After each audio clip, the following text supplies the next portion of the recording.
دیں گے۔ آج کی میری تقریر کا موضوع ہے صلاح، رہنمائی اور ہدایت کا راستہ۔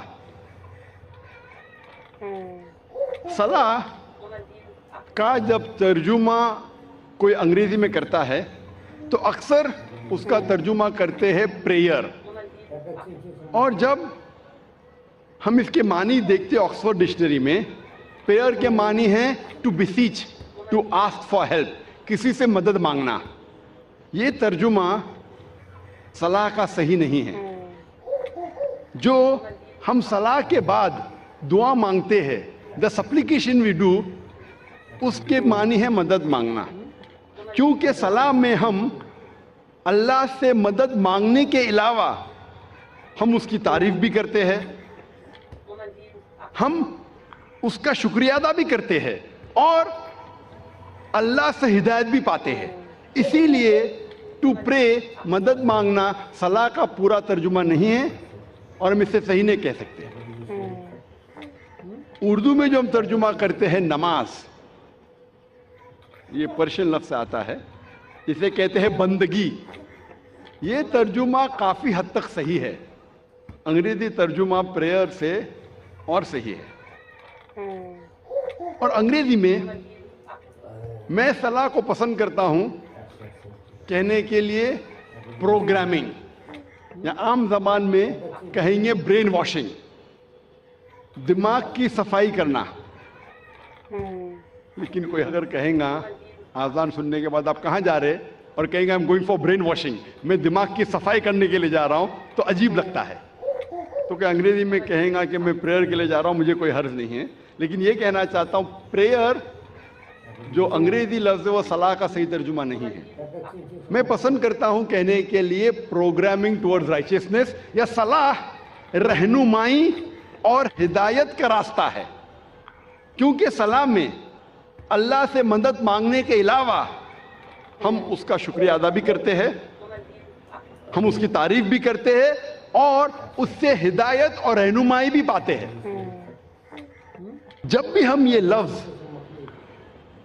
پروگرامنگ سنتے ہیں، فوراً ہمارے دماغ میں کمپیوٹر آ جاتا ہے۔ اگر آپ مجھے اجازت دیں گے کہ میں انسان کو ایک مشین کہوں، تو مجھے یہ کہنا پڑے گا کہ انسان دنیا کی سب سے بہترین مشین ہے، انسان دنیا کی سب سے بہترین کمپیوٹر ہے۔ اور اکثر یہ عام ہے کہ جب ہم صلاح پڑھتے ہیں اکثر ہمارا ذہن بھٹکتا ہے۔ یہ عام بات ہے، یہ کچھ نئی بات نہیں، ہم جانتے ہیں، لیکن کئی بار کسی ذکر نہیں کریں گے، لیکن ہم سب جانتے ہیں کہ اکثر جب ہم صلاح پڑھتے ہیں تو ہمارا ذہن بھٹکتا ہے۔ اگر کوئی طالب علم کوئی امتحان کا پیپر دینے کے بعد جب صلاح پڑھ رہا ہے تو صلاح میں وہ سوچیں گا سوال نمبر 2 کا جواب میں نے ایسے کیوں دیا، اگر ویسے دیتا تھا تو اچھا ہوتا۔ وہ عورت سوچیں گی کہ میرے شوہر کے لیے آج میں کیا پکاؤں، چکن بریانی یا مٹن پلاؤ۔ یہ صلاح میں ہی سب ہمیں خیال آتا ہے۔ وہ بزنس مین سوچے گا، تاجر سوچے گا کیا میں کس کا دھندا کروں، کون سے تجارت میں مجھے زیادہ فائدہ ہے۔ تو صلاح میں ہمارا ذہن بھٹکتے رہتا ہے، اور یہ عام بات ہے، بھٹکنا چاہیے نہیں، لیکن بھٹکتا ہے۔ کیوں؟ کیونکہ اکثر ہم مسلمان 80% سے زیادہ مسلمان ہم عربی نہیں جانتے، اور جب ہم صلاح میں جو آیتیں پڑھتے ہیں قرآن مجید کی، مثال کے طور پہ سورہ فاتحہ پڑھنا فرض ہے، ہم جب سورہ فاتحہ پڑھتے ہیں ہمیں سورہ فاتحہ اتنے اچھی طریقے سے یاد ہے کہ اگر نیند میں سے ہمیں کوئی اٹھائیں گا 2 بجے رات کو اور کہیں گا سورہ فاتحہ پڑھو، تو ہم 100 میل کی رفتار پہ پڑھ سکیں گے، کیونکہ ہمیں سورہ فاتحہ بہت اچھی طریقے سے یاد ہے۔ نیند میں بھی آپ بولیں گے تو ہم 100 میل کی رفتار پہ سورہ فاتحہ پڑھ سکیں گے۔ اور ہمارا ذہن جو اللہ سبحانہ تعالیٰ نے ہمیں دیا ہے، the brain Allah has given us، وہ اتنا پاورفل ہے کہ یہ سورہ فاتحہ ہمارے ذہن کا ایک دم چھوٹا سا حصہ استعمال ہوتا ہے، کیونکہ ہمیں پوری طریقے سے یاد ہے، منہ زبانی یاد ہے، اور ہم 100 میل کی رفتار پہ پڑھ سکتے. تو سورہ فاتحہ پڑھنے کے لیے ہمارا بہت چھوٹا سا ذہن، بہت چھوٹا، ایک دم کم ذہن استعمال ہوتا ہے، باقی ہمارا ذہن خالی ہے. An empty brain is a devil's workshop. یہ انگریزی میں کہاوت ہے کہ خالی دماغ شیطان کا کارخانہ ہے، خالی دماغ شیطان کی فیکٹری ہے. اور سائنٹیفکلی ہمارا دماغ خالی کبھی رہ ہی نہیں سکتا. یہ سائنس کے تو کیا کرتا ہے، دماغ بھٹکتا ہے، سوچتے رہتا ہے کیا کروں، کیا پکاؤں، کیسا تجارت کروں، کل کیا کروں، کیا پہنوں. تو ذہن کو بھٹکنے سے روکنے کے لیے سب سے بہترین طریقہ ہے کہ اگر ہم عربی زبان نہیں جانتے تو جو ہم عربی آیتیں پڑھ رہے ہیں اس کے ساتھ ساتھ اس کا ترجمہ بھی دہرائیے. ذہن میں عربی آیتوں کے ساتھ ذہن کے پیچھے at the back of your mind ہم اس کی معنی بھی دہرائے. اگر آپ کو اردو میں مہارت ہے تو اردو میں دہرائیے، انگریزی میں مہارت ہے تو انگریزی میں دہرائیے، ہندی میں مہارت ہے تو ہندی میں دہرائیے، مراٹھی میں مہارت ہے تو مراٹھی میں دہرائیے. لیکن جو زبان میں آپ کو مہارت ہے اس زبان میں ان آیتوں کا ترجمہ اپنے ذہن کے پیچھے دہرائیے. تو اگر ہم ترجمہ یاد کریں گے جو ہم آیتیں پڑھ رہے ہیں، اور جیسے میں نے فرمایا کہ سورہ فاتحہ پڑھنا فرض ہے اور ہم سلام میں پڑھتے الحمدللہ رب العالمین، ساری تعریفیں اللہ کی ہے جو رب ہے سارے عالمین کا. الرحمن الرحیم جو رحمان اور رحیم ہے. مالک یوم الدین جو مالک ہے قیامت کے دن کا. ایاک نعبد و ایاک نستعین ہم تیری عبادت کرتے ہیں اور تجھی سے مانگتے ہیں. اہدنا الصراط المستقیم ہمیں سیدھا راستہ دکھا. صراط الذین انعمت علیہم غیر المغضوب علیہم ولا الضالین، وہ راستہ جن لوگوں پہ تو نے انعام فرمایا اور جو بھٹکے ہوئے نہیں ہیں. تو جب ہم سورہ فاتحہ پڑھ رہے ہیں اس کے ساتھ ساتھ اگر ترجمہ دہرائیں گے تو انشاءاللہ ہمارا ذہن نہیں بھٹکے گا. لیکن جب آپ کو عادت ہو جائیں گی ترجمہ دہرانے کی، یہ بھی میکینیکل ہو جائے گا. ابھی آپ کا ذہن کا تھوڑا اور حصہ استعمال ہو رہا ہے لیکن یہ بھی میکینیکل ہو جائے گا. آپ سورہ فاتحہ کے ساتھ ساتھ اس کا ترجمہ بھی 100 میل نہیں تو کم از کم 90 میل کی رفتار پہ دہرا سکیں گے. لیکن ابھی کیونکہ ذہن کا کچھ اور حصہ استعمال ہو رہا ہے، آپ کا ذہن بھٹکے گا لیکن کم بھٹکے گا. تو ذہن کو بھٹکنے سے روکنے کے لیے آپ کو کیا کرنا چاہیے؟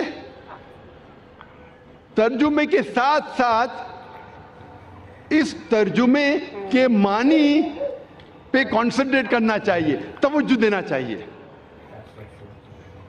اگر عربی کے ساتھ اگر ترجمہ دہرا رہے ہیں اور اس ترجمے کے معنی پہ توجہ دیں گے تو آج کی سائنس یہ کہتی ہے کہ ہمارا برین اتنا پاورفل ہے کہ ہم ایک ساتھ 2 3 4 کام کر سکتے ہیں. مثال کے طور پہ اگر کوئی گاڑی چلا رہا ہے، شروع میں جب گاڑی چلاتا ہے پوری توجہ دیتا ہے، آپ اس سے بات نہیں کر سکتے. لیکن جب اسے عادت ہو جاتی ہے 1 مہینے 2 مہینے بعد تو گاڑی چلاتے چلاتے آپ سے بات بھی کر سکتا ہے.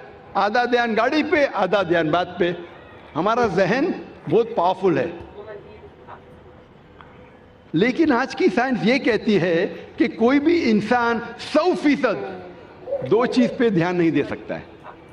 50% 2 چیز پہ دے سکتا ہے، 60% 40% دے سکتا ہے، 80% 20% دے سکتا ہے، 90% 10% دے سکتا ہے، لیکن 100% 2 چیز پہ دے ہی نہیں سکتا.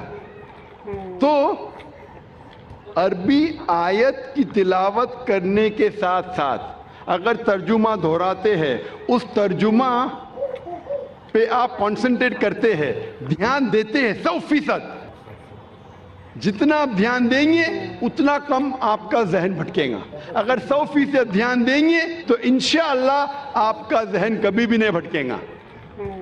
تو اسی لیے ذہن کو بھٹکنے سے روکنے کے لیے یہ ضروری ہے کہ جو بھی آیتوں کی آپ تلاوت کرتے قرآن مجید میں، جو بھی اللہ کے رسول فرماتے حدیث میں جو میں پڑھنا چاہیے سلام میں، اس کی معنی آپ جانیں اور اس معنی پہ توجہ دیں گے 100%، تو انشاءاللہ آپ کا ذہن کبھی بھی نہیں بھٹکے گا. اللہ تعالیٰ فرماتے ہیں، اور اس تقریر کے شروع میں نے قرآن مجید کی ایک آیت کی تلاوت کی تھی، سورہ عنکبوت سورہ نمبر 29 آیت نمبر 45 میں اللہ تعالیٰ فرماتے اتلو ما اوحی الیک من الکتاب واقم الصلاۃ ان الصلاۃ تنہی عن الفحشاء والمنکر. تلاوت کرو ان آیتوں کی جو میں نے نازل کی ہے اس کتاب میں، واقم الصلاۃ، اور صلاح کو قائم کرو. ان الصلاۃ تنہی عن الفحشاء والمنکر، بے شک صلاح فاحشی اور برے کاموں سے روکتی ہے. قرآن مجید میں اللہ تعالیٰ فرماتے ہیں کہ بے شک صلاح فاحشی اور برے کاموں سے روکتی ہے، جسے میں کہتا ہوں ہدایت کا راستہ، پروگرامنگ ٹورڈز رائچسنس. صلاح دا پروگرامنگ ٹورڈز رائچسنس، صلاح رہنمائی اور ہدایت کا راستہ. صلاح ہمیں پروگرام کرتی ہے صحیح راستے کی طرف. اور ہم جانتے ہیں کہ سورہ فاتحہ کے بعد ہم قرآن مجید کی چند آیتوں کی تلاوت کرتے ہیں. مثال کے طور پہ سورہ فاتحہ کے بعد امام تلاوت کر رہا ہے سورہ مائدہ کی آیت، سورہ نمبر 5 آیت نمبر 90، جہاں اللہ تعالیٰ فرماتے یا ایھا الذین آمنو، اے ایمان والو، انما الخمر والمیسر، بے شک شراب اور جوا، والانصاب والازلام، بت پرستی اور پھانسے پھینکنا، رجس من عمل الشیطان، یہ شیطان کے ہتھ کنڈے ہیں، فاجتنبوہ لعلکم تفلحون، ان ہتھ کنڈوں سے دور رہو تاکہ تم فلاح پاؤ. یہاں صلاح میں ہمیں ہدایت مل رہی ہے کہ شراب مت پیو، جوا مت کھیلو، بت پرستی مت کرو، پھانسے مت پھینکو، یہ شیطان کے ہتھ کنڈے ہیں، ان سے دور رہو تاکہ آپ فلاح پاؤ. اللہ ہمیں ہدایت دے رہا ہے صلاح میں. ہو سکتا ہے کہ سورہ فاتحہ کے بعد امام صاحب سورہ مائدہ سورہ نمبر 5 آیت نمبر 3 کی تلاوت کرتے ہیں، جہاں اللہ تعالیٰ فرماتے حرمت علیکم المیتۃ والدم ولحم الخنزیر وما اہل لغیر اللہ بہ، حرام میں آپ کے لیے مرا ہوا گوشت، خون، خنزیر سور کا گوشت اور غیر اللہ کا کھانا، اللہ کے علاوہ کسی اور کا نام لیا ہوا کھانا، یہ آپ کے لیے حرام ہے. یہاں ہمیں ہدایت مل رہی ہے کہ مرا ہوا گوشت، خون، خنزیر، غیر اللہ کا کھانا آپ کے لیے حرام ہے. ہو سکتا ہے کہ سورہ فاتحہ کے بعد امام صاحب تلاوت کرتے ہیں سورہ بقرہ سورہ نمبر 2 آیت نمبر 188 کی آیت، جہاں اللہ تعالیٰ فرماتے کہ اپنے پیسے کا استعمال مت کرو جج کو رشوت دینے کے لیے. جو حاکم ہے، جو جج ہے، اس کو رشوت دینے کے لیے پیسے مت استعمال کرو تاکہ آپ دوسرے کا مال ہڑپ کر سکو. یہاں ہدایت مل رہی ہے کہ رشوت دینا حرام ہے. ہو سکتا ہے کہ امام صاحب سورہ فاتحہ کے بعد تلاوت کرتے ہیں سورہ اسراء کی آیت، سورہ نمبر 17 آیت نمبر 23 اور 24، جہاں اللہ تعالیٰ فرماتے ہیں کہ اللہ کی عبادت کے بعد آپ کو اپنے والدین کے ساتھ اچھا سلوک کرنا چاہیے، اور اگر ایک یا دونوں ضعیف ہو جائے تو ان کو اف تک مت کہو، اور ان کے ساتھ اچھا برتاؤ کرو اور دعا کرو اللہ سے کہ ان پر رحمت برسائے جس طریقے سے ان نے بچپن میں میری پرورش کی. یہاں ہدایت مل رہی ہے ہمیں اللہ سے کہ اللہ کے عبادت کے بعد ہمیں ہمارے والدین کی عزت کرنا چاہیے، اور اگر دونوں میں سے ایک یا دونوں ضعیف ہو جائے تو ان کو اف تک مت کہو، کیونکہ اللہ سبحانہ و تعالی ہمارا خالق ہے اور وہ جانتا ہے کہ انسان ضعیف ہونے کے بعد ایسے حرکت کرتا ہے جس سے ہو سکتا ہے کہ عام انسان چڑھ جائے. تو اللہ تعالیٰ کہتے ہیں کہ آپ کے والدین اگر ایک یا دونوں ضعیف ہو جائے اف تک مت کہو اور ان کے ساتھ اچھا برتاؤ کرو اور اچھائی سے پیش آؤ اور دعا کرو اللہ سے کہ ان پر رحمت برسائے، کیونکہ ان نے میری بچپن میں پرورش کی. اسی لیے میں کہتا ہوں کہ صلاح رہنمائی اور ہدایت کا راستہ ہے. ہمیں صلاح میں ہدایت ملتی ہے. It is programming towards رائچسنس. جیسے میں نے کہا تھا کہ جب بھی پروگرامنگ کا لفظ سنتے ہیں فوراً ہمارے ذہن میں آ جاتا ہے کمپیوٹر. لیکن کمپیوٹر کو ایک بار پروگرام آپ کر لیں یہ کافی ہے، اس کے بعد فکر کرنے کی ضرورت نہیں، کیونکہ کمپیوٹر کے پاس اپنی خود کی خواہش نہیں ہے. جو ہم پروگرام کرتے ہیں وہی جواب دیں گا. لیکن میں نے کہا تھا اگر آپ مجھے اجازت دیں گے کہ انسان کو کمپیوٹر کہوں یا مشین کہوں تو یہ دنیا کا سب سے بہترین کمپیوٹر ہے. اس کمپیوٹر کے پاس خود کی خواہش ہے، اسی لیے ایک بار پروگرامنگ کرنا کافی نہیں ہے، یہ اپنے آپ بھٹک سکتا ہے. کمپیوٹر کو ایک بار پروگرام کرو خلاص وہ ویسا ہی چلے گا جیسا آپ نے پروگرام کیا. لیکن انسان کے پاس خود کی خواہش ہے، فری ول. وہ آپ کی بات مان بھی سکتا ہے، آپ کے خلاف بھی جا سکتا ہے. اللہ کی بات بھی مان سکتا ہے، اللہ کے خلاف بھی جا سکتا ہے. تو ضروری ہے کہ ایک بار پروگرامنگ کافی نہیں ہے. اور اس کے علاوہ ہو سکتا ہے کبھی کبھی کمپیوٹر میں وائرس لگ جاتا ہے. اگر کمپیوٹر میں وائرس لگ گیا پھر ضروری ہے کہ ہمیں پھر سے پروگرامنگ کرنی پڑے گی. کمپیوٹر میں وائرس گھس گیا تو ہمیں ہارڈ ڈسک کو فارمیٹ کرنے پڑتا ہے، پھر سے پروگرامنگ کرنے پڑیں گی ورنہ کمپیوٹر نہیں چلیں گا. تو آج ہم دیکھتے ہیں آج کے معاشرے میں اتنی برائیاں ہیں. ہم جب معاشرے کے باہر نکلتے ہیں ہم دیکھ رہے ہیں کہ کتنے لوگ جھوٹ بول رہے ہیں، کتنے لوگ رشوت دے رہے ہیں، کتنے لوگ زنا کر رہے ہیں، ننگے ننگے کپڑے پہن رہے ہیں. یہ سب دیکھ کے ہمارے دماغ میں وائرس آ جاتا ہے. اسی لیے ہمارے ذہن کو پھر سے پروگرامنگ کرنے کی ضرورت ہے. جس طریقے سے ڈاکٹر کہتا ہے کہ اچھی صحت کے لیے کم از کم 3 بار آپ کو کھانا کھانا چاہیے، اسی طرح اچھی روح کے لیے ہمارا خالق اللہ سبحانہ تعالیٰ کہتا ہے کہ کم از کم آپ کو پروگرامنگ کرنا پڑے گا 5 بار دن میں. اگر اچھی روح چاہتے ہیں تو پروگرامنگ کم از کم 5 بار.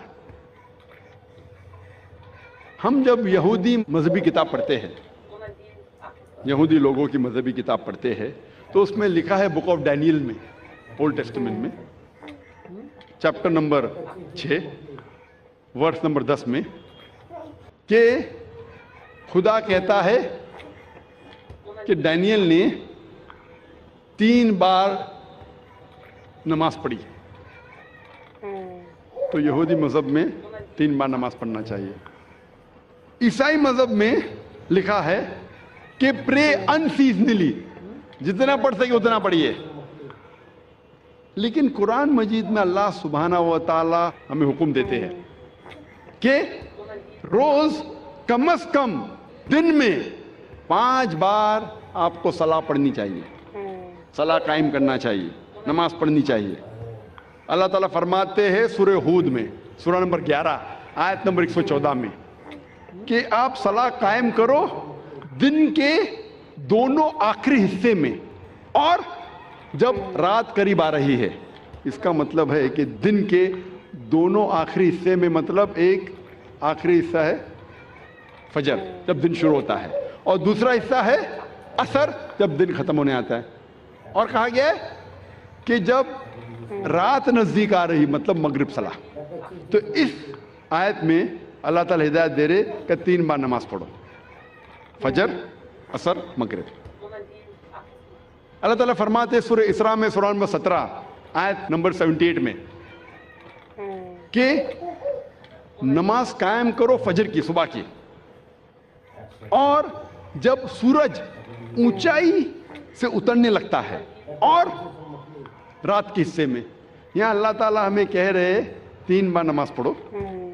ایک ہے فجر، تو پھر سے دہرایا گیا ہے، تو سورہ ہود میں بھی کہا گیا تھا. اور سورج جب سب سے اونچے حصے پہ ہے، ایٹ دا پینیکل، جب اترنے لگتا ہے، یہ وقت ظہر کا، اور رات کے حصے میں یہ عشاء کا. تو یہ دونوں آیتوں سے ظاہر ہوتا ہے کہ ہمیں کم از کم نماز 5 بار پڑھنی چاہیے. اور کئی آیتوں میں اللہ تعالیٰ ذکر کرتے نماز پڑھنے کے بارے میں. مثال کے طور پہ سورہ طہ سورہ نمبر 20 آیت نمبر 130 میں، اور سورہ روم سورہ نمبر 30 آیت نمبر 17-18 میں. ہر مسلم کو کم از کم 5 بار صلاح قائم کرنی چاہیے. ایک ہے فجر، جب دن شروع ہوتا ہے، جب رات میں آپ کو سفیدی نظر آتی ہے، اس وقت سے لے کے سورج نکلنے کے پہلے تک. پھر ظہر کا وقت، سورج سب سے اونچائی پہ رہتا ہے جب اترنے لگتا ہے، اور ظہر اور عصر کے بیچ، یا جب آپ کی پرچھائی دگنی ہو جاتی ہے. تیسری صلاح ہے عصر، ظہر کے وقت کے بعد سے شروع ہوتی ہے اور سورج ڈھلنے سے پہلے. چوتھی صلاح ہے مغرب کی، سورج ڈھلنے کے بعد سے شروع ہوتی ہے اور آسمان میں لالے ختم ہونے سے پہلے. اور آخری صلاح ہے عشاء کی، جو مغرب صلاح کے بعد سے لے کے نصف اللیل تک، رات کے آدھے حصے. یہ 5 وقت کی صلاح ہر مسلمان کے لیے فرض ہے. اگر 5 وقت کی صلاح آپ پڑھیں گے اور 5 وقت آپ کا ذہن پروگرام ہو جائیں گا، تو انشاءاللہ آپ برے کام سے دور رہیں گے، آپ کو ہدایت ملیں گی، آپ کو رہنمائی ملیں گی. صلاح شروع ہونے کے پہلے لوگ کو بلایا جاتا ہے صلاح کی طرف. ہم دیکھتے ہیں کہ یہودی مذہب میں وہ استعمال کرتے ٹرمپٹ لوگوں کو بلانے کے لیے. لکھا گیا اولڈ ٹیسٹیمنٹ میں in the book of numbers chapter number 10 verse number 1 سے 3 میں خدا کہتے ہیں موسیٰ علیہ السلام سے، آپ 3 چاندی کے ٹرمپٹ بناؤ. ٹرمپٹ کو کہا جاتا ہے نا، ٹرمپٹ. بونگا، بونگا تو نہیں کہیں گے لیکن ٹرمپٹ انگریزی میں کہتے ہیں. ٹرمپٹ کا استعمال کرو لوگوں کو نماز کی طرف بلانے کے لیے. عیسائیت میں استعمال کرتے گھنٹی کی، گھنٹی بجاتے چرچ بیل لوگ کو بلانے کے لیے. کئی قبیلے میں ڈھول کا استعمال ہوتا ہے لوگ کو بلانے کے لیے. اسلام میں استعمال ہوتی ہے انسان کی آواز. اور انسان کی آواز یہ جتنے اعلیٰ ہے ان سے کہیں بہتر ہے اور سریلی ہے. کان کو سریلی ہونے کے علاوہ اس کے اندر ایک پیغام بھی ہے. آذان کا میں ذکر کر رہا ہوں، جو آذان جو ہوتی ہے لوگوں کو صلاح کے لیے بلانے کے لیے. آواز سریلی ہونے کے علاوہ یہ افسوس کی بات ہے کہ بمبئی شہر میں جو مسجدوں میں آذان ہوتی ہے، افسوس کی بات ہے اکثر یہ آذان سریلی نہیں ہوتی، کان کو تکلیف زیادہ دیتی ہے، رہنمائی کے بدلے تکلیف زیادہ دیتی ہے. آپ اگر حرمین کی آذان سنیں گے، مکہ کی یا مدینہ کی، ماشاءاللہ آپ کا دل خوش ہو جاتا ہے. وہ آذان آپ کو رب کی یاد دلاتی ہے. بمبئی شہر میں جو آذان ہم سنتے ہیں تکلیف زیادہ دیتی ہے. سب آذان نہیں، اکثر. ہمیں کوشش کرنا چاہیے کہ ہمارے مؤذن کو اکٹھا کر کے ان کو تربیت دینا چاہیے، پریکٹس دینا چاہیے کس طریقے سے آذان دینی چاہیے. کیونکہ آذان کے وجہ سے جب میں انٹرویو کرتا ہوں کئی نو مسلم کو، میں کئی نو مسلم کو جانتا ہوں جو صرف آذان کے وجہ سے اسلام قبول کیے. میں پوچھتا ہوں اکثر نو مسلم سے، آپ کو اسلام میں سب سے زیادہ پسندیدہ چیز کیا لگی؟ اکثر لوگ کہتے ہیں توحید اور کئی چیزیں.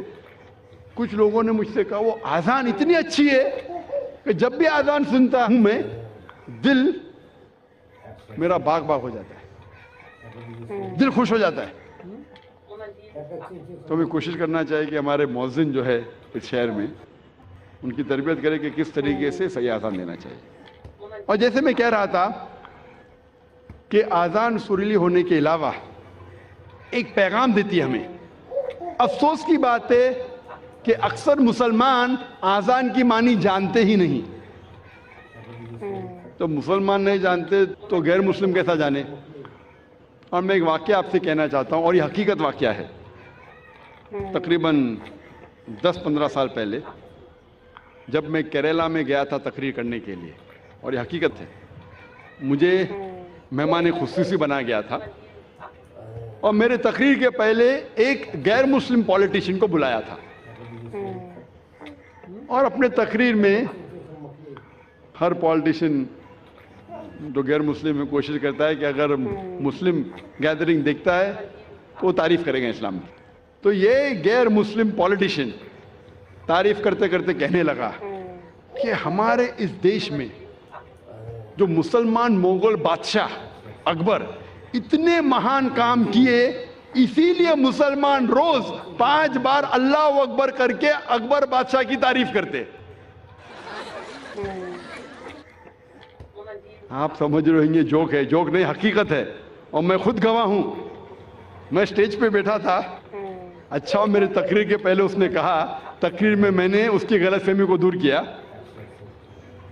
کہ ہم مسلمان جب اللہ اکبر بولتے ہیں تو اکبر بادشاہ کی تعریف نہیں کرتے۔ اکبر بادشاہ تو موجود بھی نہیں تھا اس وقت، اللہ کے رسول کے ٹائم پہ اکبر بادشاہ کہاں تھے؟ جب اللہ اکبر کہتے ہیں اس کی یہ معنی ہے کہ اللہ سب سے بڑا ہے، اللہ از دا گریٹسٹ۔ اسی لیے ہر مسلمان کا فرض ہے کہ کم از کم وہ آزان کی معنی کو جانے، تاکہ خود کے دل پہ اثر ہو، اور ساتھ ساتھ جو لوگ کو اس کی معنی نہیں پتہ ہے، غیر مسلمانوں کو نہیں پتہ ہے، ان لوگوں کو اس کی معنی بتائے۔ اور آزان میں ہم 4 بار دہراتے اللہ اکبر اللہ اکبر اللہ اکبر اللہ اکبر، اللہ سب سے بڑا ہے، اللہ سب سے بڑا ہے، اللہ سب سے بڑا ہے، اللہ سب سے بڑا ہے۔ اشہد ان لا الہ الا اللہ، میں گواہی دیتا ہوں اللہ کے علاوہ کوئی معبود نہیں، میں گواہی دیتا ہوں کہ اللہ کے علاوہ کوئی معبود نہیں۔ اشہد ان محمد رسول اللہ، میں گواہی دیتا ہوں کہ محمد صلی اللہ علیہ وسلم اللہ سبحانہ وتعالیٰ کے رسول ہے، میں گواہی دیتا ہوں کہ محمد صلی اللہ علیہ وسلم اللہ کے رسول ہے۔ حی علی الصلاح، حی علی الصلاح، آؤ صلاح کی طرف، آؤ صلاح کی طرف۔ حی علی الفلاح، حی علی الفلاح، آؤ فلاح کی طرف، آؤ فلاح کی طرف، آؤ کامیابی کی طرف، آؤ کامیابی کی طرف، آؤ اچھے کام کی طرف، اچھے کام کی طرف۔ اللہ اکبر اللہ اکبر، اللہ سب سے بڑا ہے، اللہ سب سے بڑا ہے۔ جب ہم آزان کی معنی کو جانیں گے، پھر ہمارے دل پہ آزان کا اثر اور گہرا پڑے گا۔ صرف عربی نہیں جاننے کے باوجود پڑھتا ہے الحمدللہ ثم الحمدللہ، لیکن اگر اس کی معنی جانے تو انشاءاللہ یہ اور گہرا اثر کرے گا آپ کے دل پر اور آپ کے دماغ پر۔ اللہ تعالیٰ فرماتے سورہ جمعہ میں، سورہ نمبر 62 آیت نمبر 9 میں، کہ جب آپ جمعہ کی اذان سنتے ہیں تو فوراً جمعہ کی نماز پڑھنے کی طرف جائیے، جماعت کی طرف جائیے۔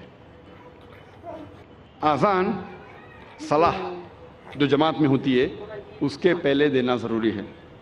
اور اللہ تعالیٰ فرماتے سورہ طٰہٰ میں، سورہ نمبر 20 آیت نمبر 11 اور 12 میں، جب موسیٰ علیہ السلام آنکھ کی طرف جاتے ہیں تو ایک آواز سنتے ہیں، اللہ تعالیٰ کہتے ہیں اے موسیٰ اپنے پیروں میں سے جوتیاں نکالو، کیونکہ تم پاک وادی میں ہے، وادی طویٰ میں۔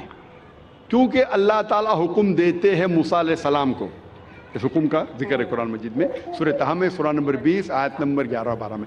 اسی لیے ہم مسلمان صلاح کے پہلے ہمارے جوتیاں نکالتے ہیں۔ اس کا ذکر آتا ہے یہودی اور عیسائی مذہبی کتابوں میں بھی، لکھا ہے بک آف ایگزڈس میں